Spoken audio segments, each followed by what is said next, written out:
नमस्कार दोस्तों, मैं हूं आपका एस्ट्रोलॉजर मृत्युंजय ओझा। दोस्तों, आज मैं बहुत ही इंटरेस्टिंग टॉपिक पे आपसे डिस्कस करना चाहूंगा, जिसका नाम है काल सर्प दोष।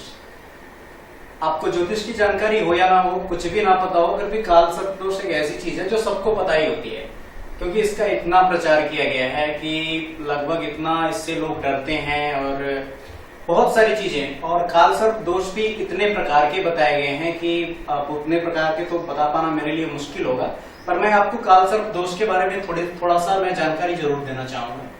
काल सर्प दोष होता क्या है कुंडली में, सबसे पहले मैं आपको ये समझाना चाहूंगा। काल सर्प दोष, अब मान लीजिए कुंडली है, काल सर्प दोष बनता है राहु और केतु से।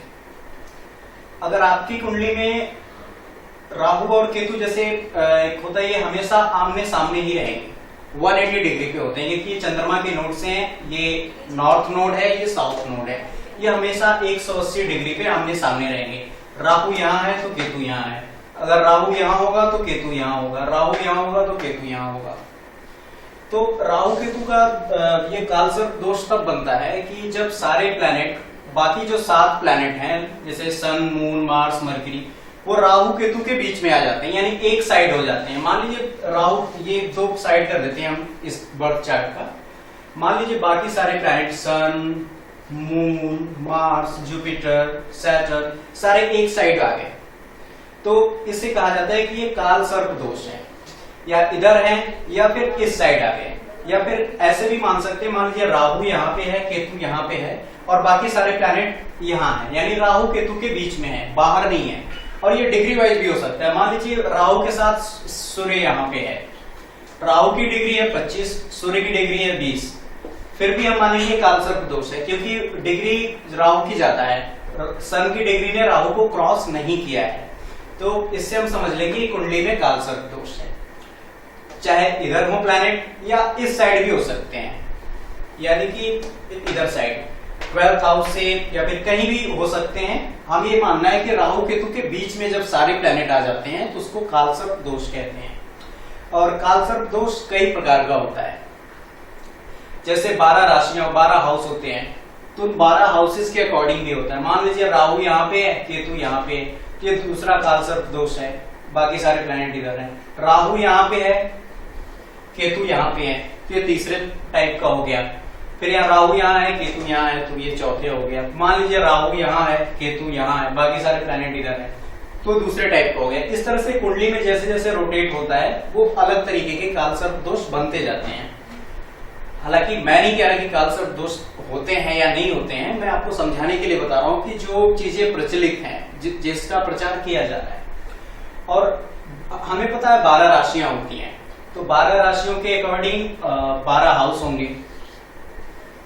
12 राशियां, 12 हाउस, 12 इंटू 12, यानी कि टोटल कितना हो गया, 144 टाइप के काल सर्प दोष।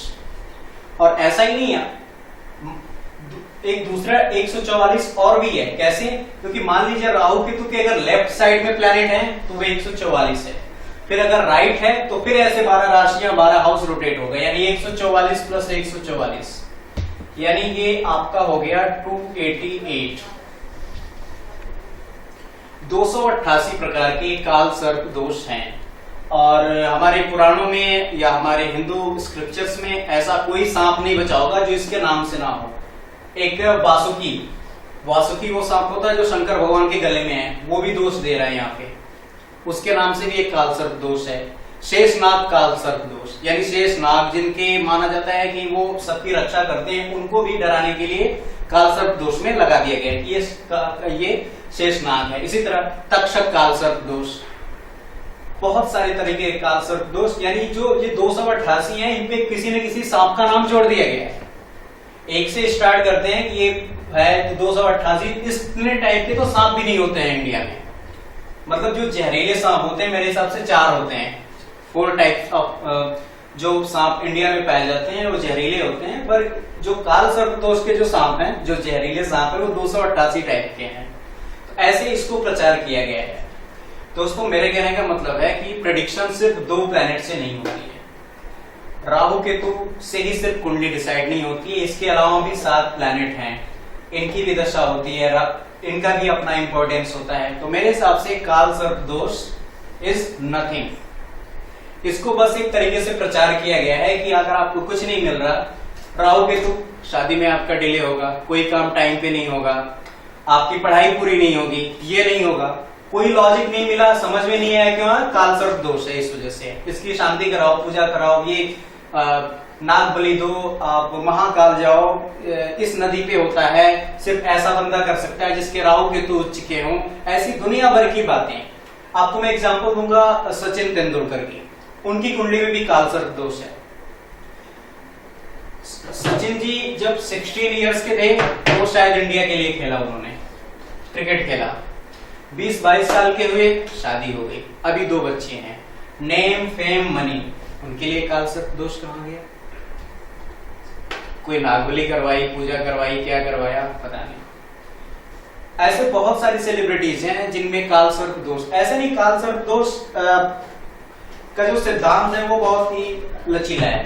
यानी अगर राहु आपकी किसी भी ऐसे टाइम पे काल सर्प दोष बन रहा है तो वो जितने लोग पैदा होंगे 15 दिनों तक, एटलीस्ट 15 डेज, क्योंकि चंद्रमा इसको 1 महीने में ये सारी राशियों में ट्रेवल करता है, तो इसको अगर चंद्रमा आज यहाँ पे है, इसको क्रॉस करने में 15 दिन लगेंगे, यानी 15 दिन जितने पैदा होंगे सब में काल सर्प दोष होगा। और इनके अकॉर्डिंग किसी की भी शादी टाइम पे नहीं होगी, किसी को बच्चा टाइम पे नहीं होगा, किसी की पढ़ाई पूरी नहीं होगी, कोई सक्सेसफुल नहीं होगा, मतलब दुनिया भर की चीजें। ये बहुत ही जनरल चीज को एक तरह से भ्रामक तरीके से प्रचार किया गया है, जिसका प्रेडिक्शन से, फलादेश से कोई लेना देना नहीं है।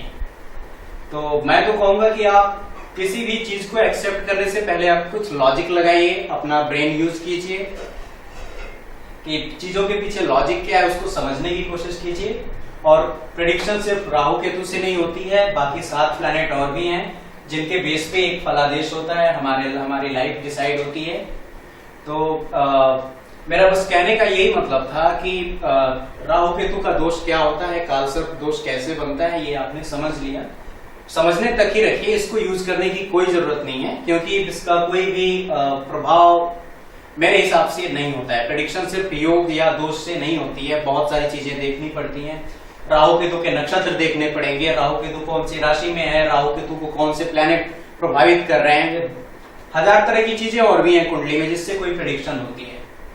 तो फिर आज के लिए यही टॉपिक था, उम्मीद है आपको कुछ समझ में आया होगा। और अगली बार से राहु केतु और काल सर्प दोष से रिलेटेड मुझसे कोई क्रॉस क्वेश्चन नहीं पूछेगा, मैं मानता हूं, नहीं मानता हूं, या फिर मैं कैसे यूज करता हूं। तो आज के लिए इतना ही, बाकी फिर मिलते हैं नेक्स्ट वीडियो में बहुत जल्दी। नमस्कार।